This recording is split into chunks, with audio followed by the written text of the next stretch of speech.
help me welcome back the director, Karen Thorsen, and Susan Lacy, the executive producer. Hi, everybody. I just said I need a minute because that film gets to me every single time. Isn't it an amazing film? Yeah. Karen, beautiful, beautiful film. I'm in the same state, I'm sorry. You know, I've been involved, as you all know, in many, many, many films. But there are only 4 people whose pictures I have in my house. And the one I look at every day sitting at my computer is Jimmy Baldwin. I literally fell in love with him in the edit room. I fell in love with that beautiful face and that extraordinary human being. So, God, I wish you were around today. And as he says, there are days, and this is one of them. There are days, and this is definitely one of them. Well, oh boy.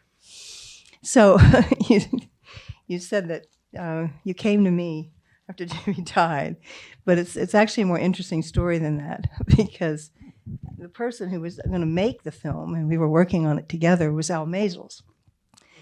And he was going to go through the South and interview the children of all the Black leaders that had been slain.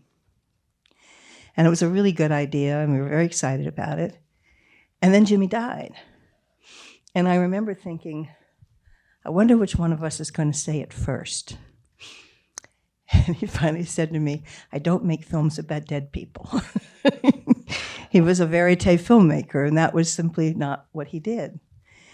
He said, but there's a young woman who's been working on this, and I really think she could do this. So I met with Karen, and I saw in her an extraordinary passion, and she never made a film. But what I recognized was a determination and a passion that I had felt when I wanted to create American Masters, and nobody believed in me, but I was going to believe in Karen, and boy, did that pay off. So, Susan Lacy, not only did she give me the classic green light that happens for people who are passionate about making a particular project, but I happen to know that there were filmmakers who came to you privately and said, come on, you're not going to give James Baldwin to this person. It's true. And she stuck by me in a way that changed my entire life. Well, thank you. Thank you.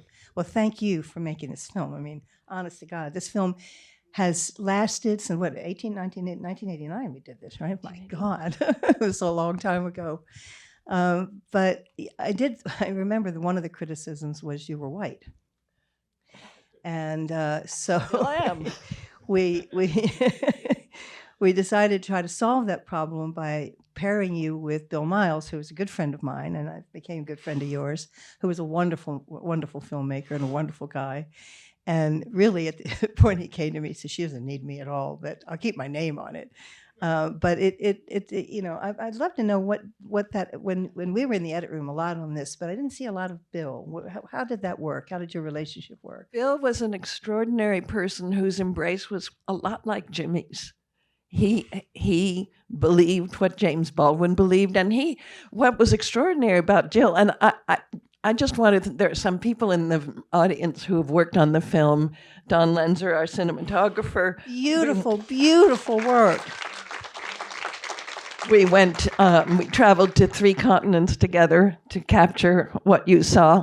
And Douglas Dempsey, who is co-producer, co-writer, he and Bill and I were a team. And Bill was open to that because, Doug, maybe you briefly could tell Bill's story. The extraordinary thing about Bill was how he began.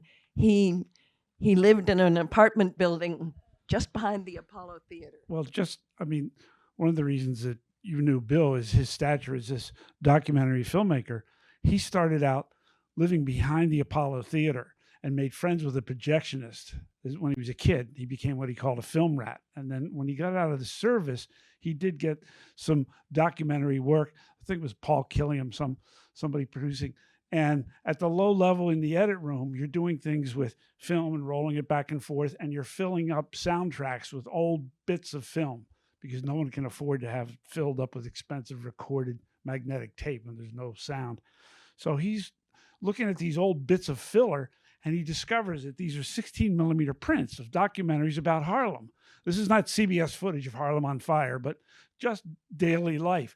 And he became obsessed with squirreling away this material, which eventually resulted in his 3-hour picture, I Remember Harlem. Yeah. So Which is had, a great documentary that will last forever. well, he knew where Jimmy came from Yeah. personally. Good guy. So also, I don't think Peter made it here. The sound recordist, Peter Miller, but He had a pipe burst. Yeah. I'm sorry. Oh God, I didn't realize that. Oh goodness. Did Peter walk in? Is he here? Hey, Peter! Hi.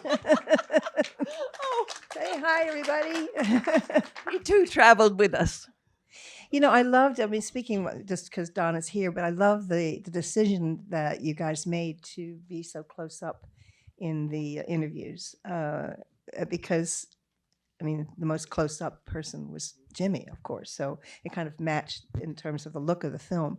But I don't think I have ever in my entire life seen anybody that I thought was as effective a speaker as Jimmy Baldwin. I mean, he just brings you in.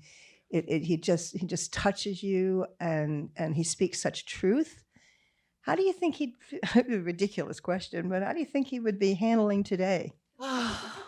I'm constantly trying to figure that out because it gets harder and harder to maintain the hope. But the extraordinary thing, it's that last shot of him when he's speaking to the British interviewer, and she says, you know, are you still in despair about the world? And he says, I've never been in despair. Well, I think he might find the way to say that even today, because you can't tell the children there's no hope. And the other reason is because the extraordinary thing, when Jimmy and I were working on the project where Susan was going to have Al Maisels make a film with Jimmy, and I was going to raise the money and maybe help it happen. I was the producer of record at that point. I met with James Baldwin only once for this long, wet lunch at the Ginger Man. And from then on, from Maisels Films, where I'd been working, we had late night conversations wherever he was in the world and kind of figured out how this would work. And what I didn't know when he died is how we would proceed, because Albert Maisels was known for making cinema verite, direct cinema film, and they were not about dead people. It's about when your camera crew follows real people around, and you just, if they're good subjects, something will happen, and there will be a film. And he made The Salesman, he made Gimme Shelter, his classics, Grey Gardens. I think you all probably know the work of Al Maisels, but Yeah. he was a pioneer along with Ricky Leacock and, what's the other one? Yes, of Thank course, you, Penny Baker. Penny Of Baker. course, our own local Penny Baker. How could I forget that? But the point I wanted to make is that what I learned about Jimmy in person, I didn't know until after he died. I thought, okay, we're going to try and make a film because he's so important, people need to know. And he was out of favor at that point. He was not being taught. People were calling him bitter. You saw the reviews. It was very sad. So there was this kind of moment where nobody was trying to do anything about him. So we thought, well, how will we make this film? Maybe we'll have some famous writers read from his work. Maybe there are photographs. Probably he's going to be hunched over a typewriter. Turned out, stuff started flying in the transom, literally from all over the world. People heard about this, and we just gradually built and built and built, and we realized that he could tell his own story. Fast forward to Susan in the editing room, because we showed her a rough cut of all this amazing footage that she saw building over the months that we were working on it. And she said, but what about the writing, Karen? And we got so extraordinarily fascinated by James Baldwin and what he had to say on camera that we forgot about the fact that he had some books that we should probably be talking about. So Susan brought us back up to, so I called Dr. Angelo, who had been on camera and was an advisor in the whole project, helping us find archival footage and go forward. And it was February. Now, the film was going to be on the air for Jimmy's 65th birthday in August on American Masters. So we were really rushing to get this film ready in time. So I called up Dr. Angelo and said, we realized that we don't have something in the film that's really very needed, and that's Jimmy's writing. And would you be willing to read some excerpts from his book? She said, well, when would you do that? And I said, well, now.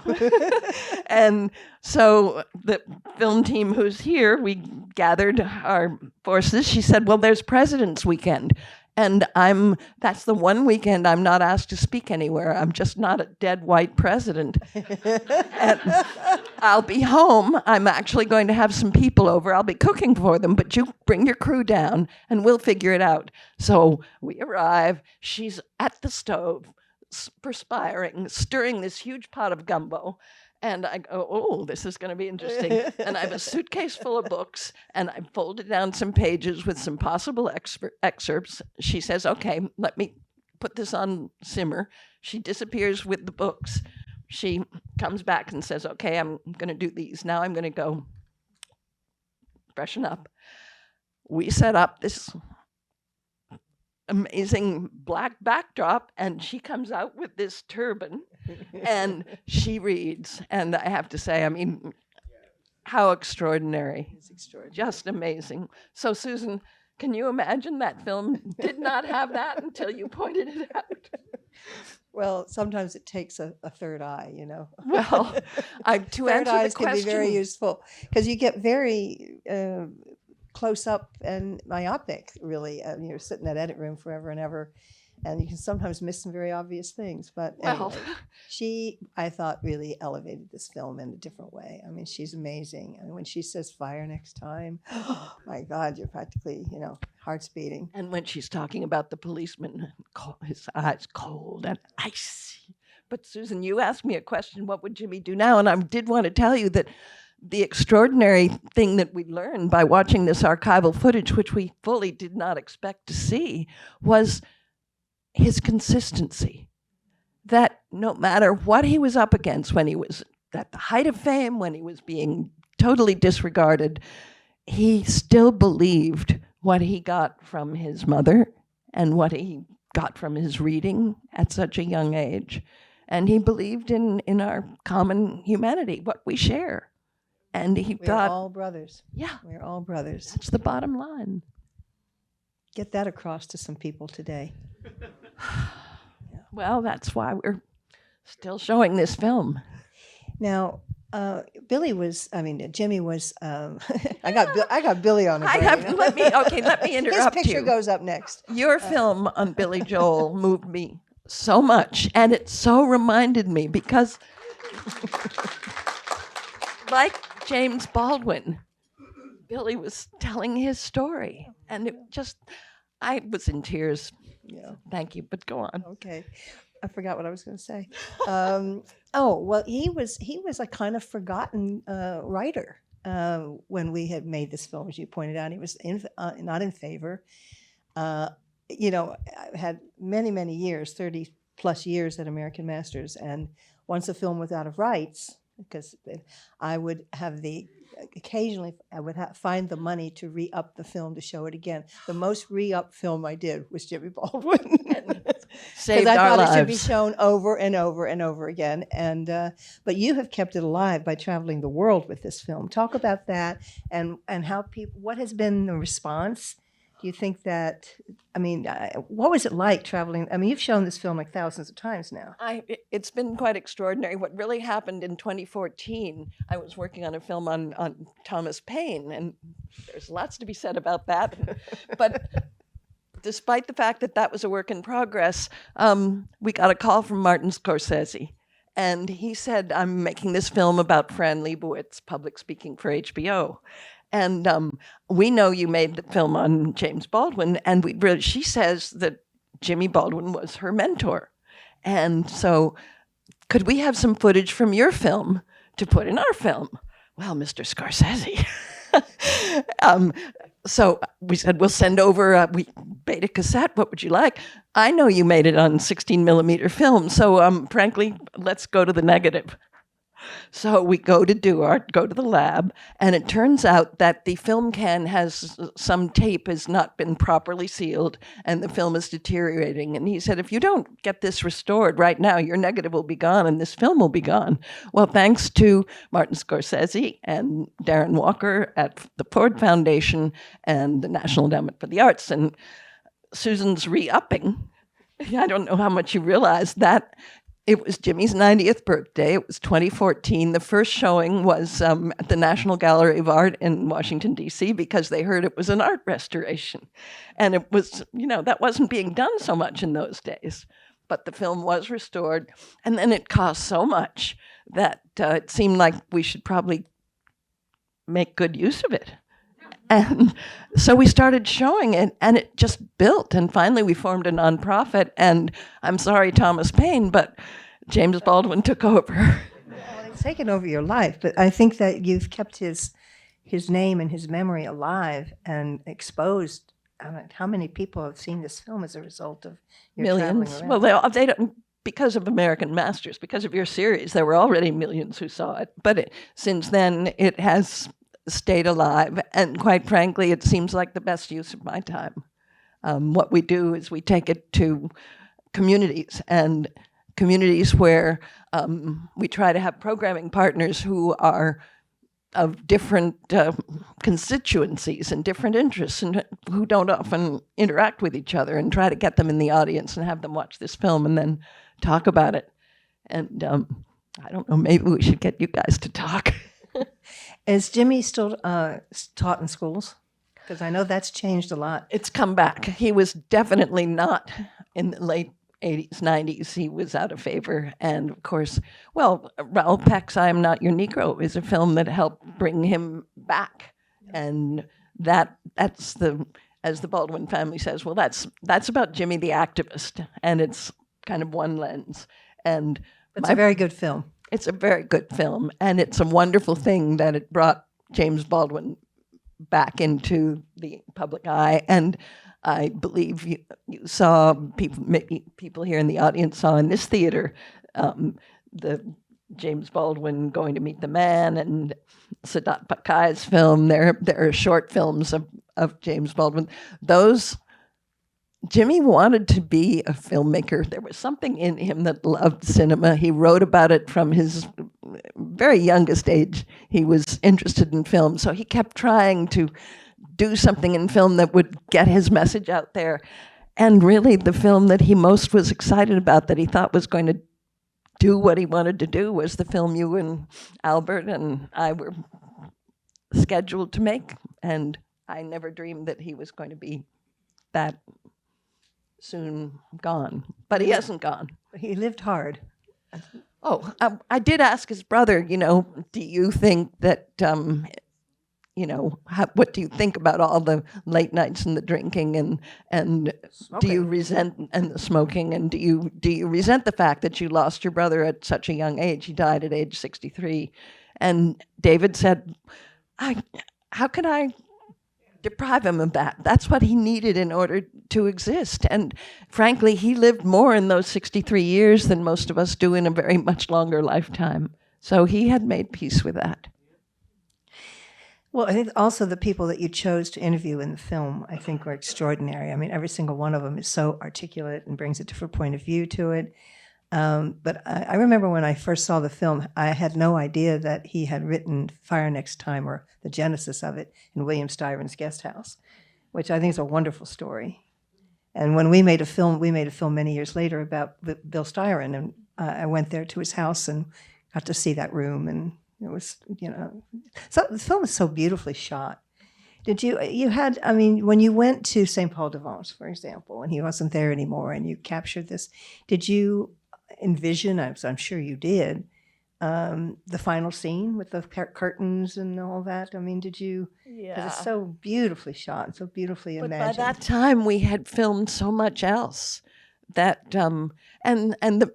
I used to ride around in a taxi in New York back when they were affordable and ask the drivers who came from a lot of different countries, do you know who James Baldwin is? And most of them didn't know. And so it seemed to me that people really needed to know the funeral was so huge and it was such a big deal, and people wouldn't have turned out if he hadn't been a big deal to so many people. So I wanted people to grasp the enormity of this man and then gradually find out why. And then it seemed very logical by the time we were closing the film that you want to bookend it Absolutely. with the funeral. That's a pretty powerful funeral.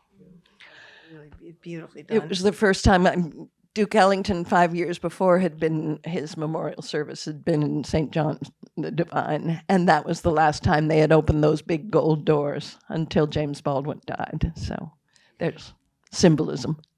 Now, that was footage that was shot at the time. Obviously, you didn't shoot.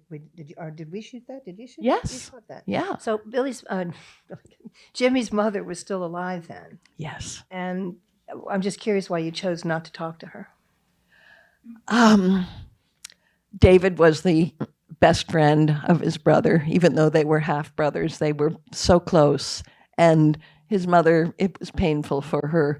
I did speak to her.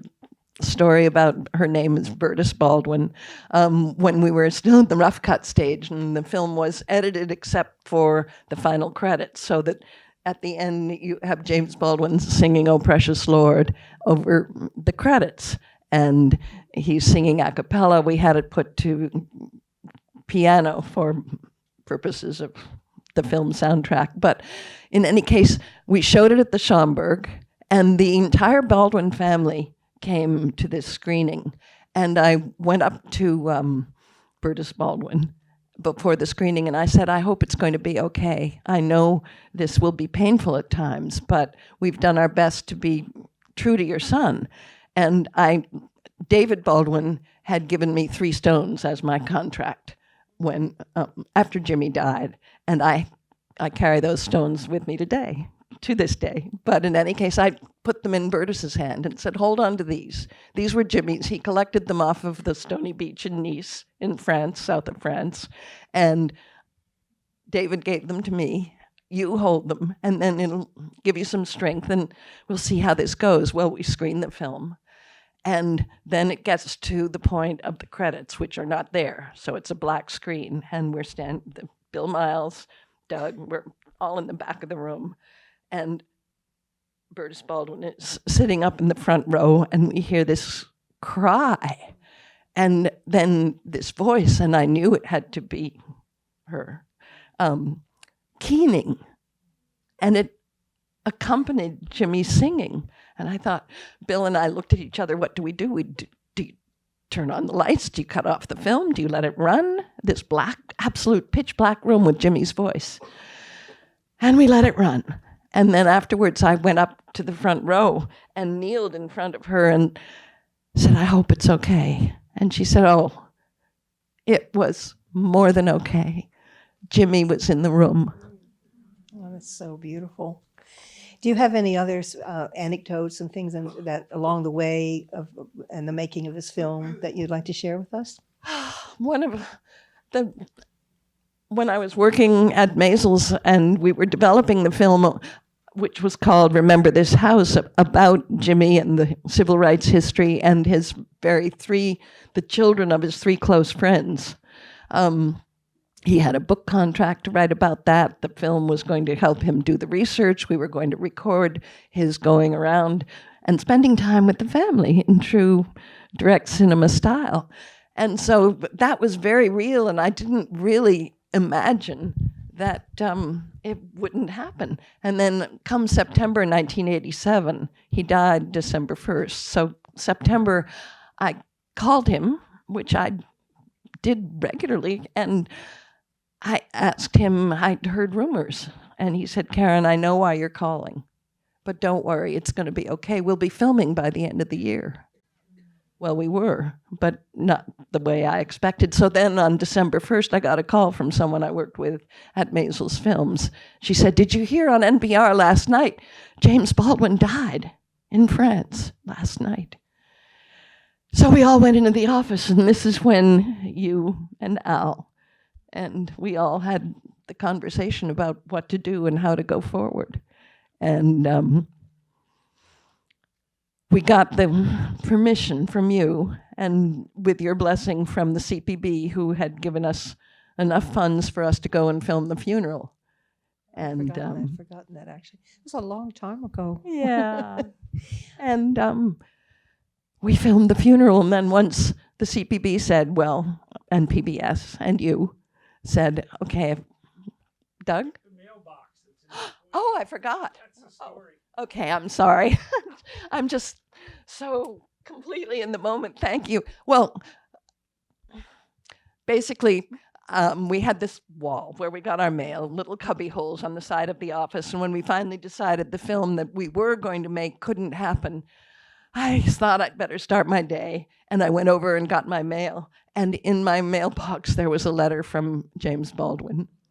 Forgot. And it said, "Dear Karen, I'm sorry, for reasons of health, I won't be able to continue with our film project as planned. Peace, Jimmy." And then, in shaky handwriting, X crossed out for the time being, and he wrote, I'm sorry, I'm so emotional, I've just told it all wrong. It's okay. Start over.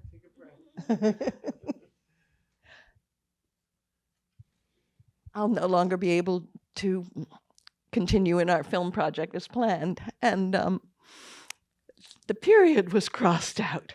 And then he wrote, "for the time being."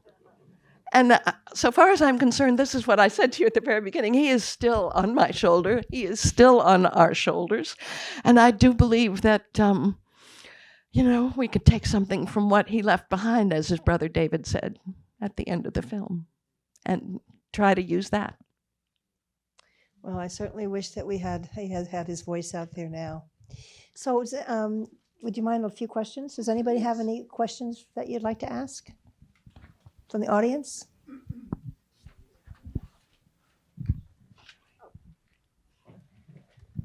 I just wondered what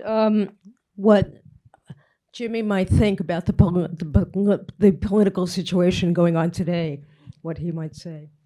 Well, I think he would say it's been going on for 400 years.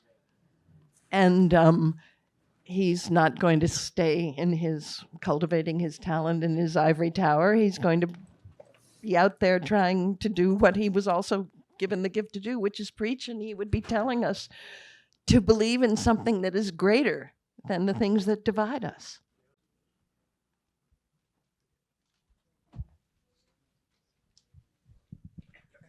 Yes, absolutely.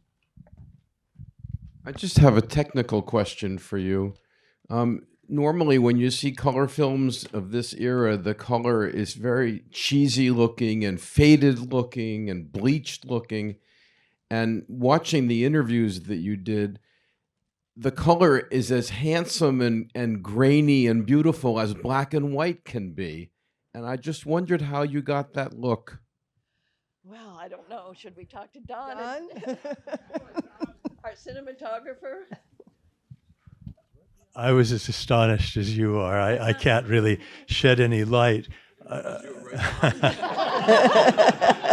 really think that the people who did the restoration would be the people to inquire about that with. It was a great job, I think. Well, we had to go on, no offense to PBS, but we had to go to standard def, and we had to, in those days, we shot on film, and it was beautiful, really, truly. But we had to combine it with archival footage from all over the world. We had an enormous amount of sending video to be transferred to film, and then our film would get mixed up with other elements, and then it would be transferred to beta. And over the years, it was seen as it didn't have nearly the beauty that it originally began with. So when we restored it, Don is right, we were able to go back to his original extraordinarily beautiful footage. And we did a certain amount of tweaking of, turning things so that the flow, when we did rough cuts in the edit room, we'd ask people, do you mind the fact that James Baldwin is starting a sentence at one age and finishing it 20 years earlier or 20 years later. And how, does it give you a ping pong or no, because he was consistent. So consistent. Oh, that's- Because he didn't contradict himself. He could finish his sentences. So we tried to make those breaks visually as colorfully blended as possible. Oh, Paul.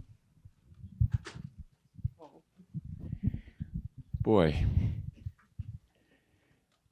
what's painful is that the angry Baldwin, the fire next time Baldwin, who told us what white America was, white America is now winning. The counter-revolution is unbelievable in the face of what the flow of his life and what he came to and what he said. It's the fire next. The fire is here. We're in a fascist state, No question. So what would he be doing? He wouldn't be saying we have to think about brotherhood. He would be saying it's time to fight. I have no doubt in my mind he would be so angry at what we're facing and how people are sort of going along with it. All the Republicans are going along with it, and unfortunately, most of us are going along with it. Not most of us. We elected him twice. I know. Hi, Karen. Hey. Hi, it's my cousin. So nice to see you up there. That was wonderful. I wonder who you would see as the modern day James Baldwin. There are many candidates out there. Just one that comes to mind, I met a young man when we were doing a presentation during 4 days at the University of Virginia this past fall, and he goes by the pen name M.K. Asante, and he was a rapper. He was in trouble. He was from a famous literary father, and he kind of got through the troubled stuff and started writing about it. And he has written 2 books, and one is called Nephew, and guess who he's channeling? So, Letter to My Nephew was the essay that James Baldwin opened the fire next time with.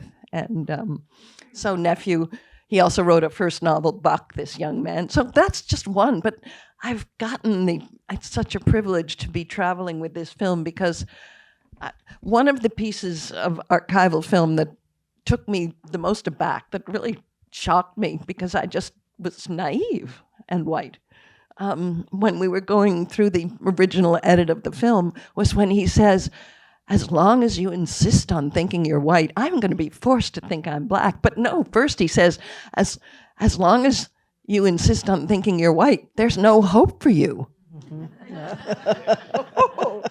And then you think, okay, this is the revolutionary who's about to take your head off.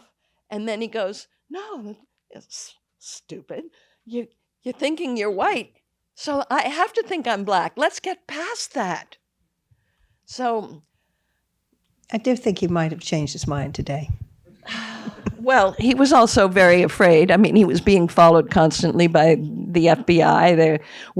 One of the things that happened during our edit is we requested through the Freedom of Information Act to get the files. And they arrived the week after you broadcast that film. I wonder. They were, big, huge box. It's now at the Schomburg, and many people have done it since. But there wasn't much there. It was all redacted, big black marker through most interesting stuff. So I have 2 questions about the archive footage, which I've forgotten. One, who shot the Bobby Short, David, at the piano singing? You shot that? Yeah. Oh my God, it's so wonderful. It's so wonderful also to remember Bobby Short. That was a really wonderful piece of footage. And when he's doing the Dick Cavett show, there's a guy sitting there who I looked very familiar. Who was that? Is his name Paul Weiss? He's a psychology professor from Yale. And he and Jimmy were actually rather in agreement, but the way he's sitting there as if he's being confronted, and what Jimmy could do is he was no fool in terms of what media meant. Even back then, he was, the preacher in him knew when to let loose, and then if you broke for a commercial, he'd be. So we saw the outtakes. I should have, I think actually Raoul Peck may have included some of the outtakes, but in any case. Well, Raoul Peck is a good friend of mine as well, and at one time I had a vision of both these films being shown together, and that you two having a conversation, which would have been very interesting. But he's not in the States right now, so we couldn't make that happen. We did show here, and I don't know how many of you were able to come. First 2 episodes of his series, "Exterminate All the Brutes," about the history of genocide, and which is a very powerful film, very, very powerful. He's a good guy. Have you gotten to know him at all? When his film premiered at Lincoln Center, I was there, and we had been in touch, and so I got to meet him in person, and he basically said, "Thank you for sustaining us all these years," because the James Baldwin film, actually, so many people who didn't know Jimmy until 2014, when I Am Not Your Negro. There were decades when that was the only resource. So it shaped a lot of people. I meet numerous professors, because we show a lot on university campus, who say, that was my introduction to James Baldwin. Yeah, well, Raoul loves the film. I mean, he's told me that. His latest film, and not to get off subject here, is on George Orwell, which is currently at Toronto with my daughter, who represents the film. And we will eventually have it here, and we'll have Raoul Peck here too. So we will have that film. I wish I lived here. This cinema does more stuff. I really thank you.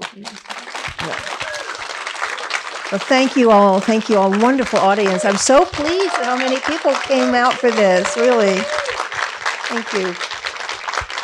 And Julia, thank you for making this happen.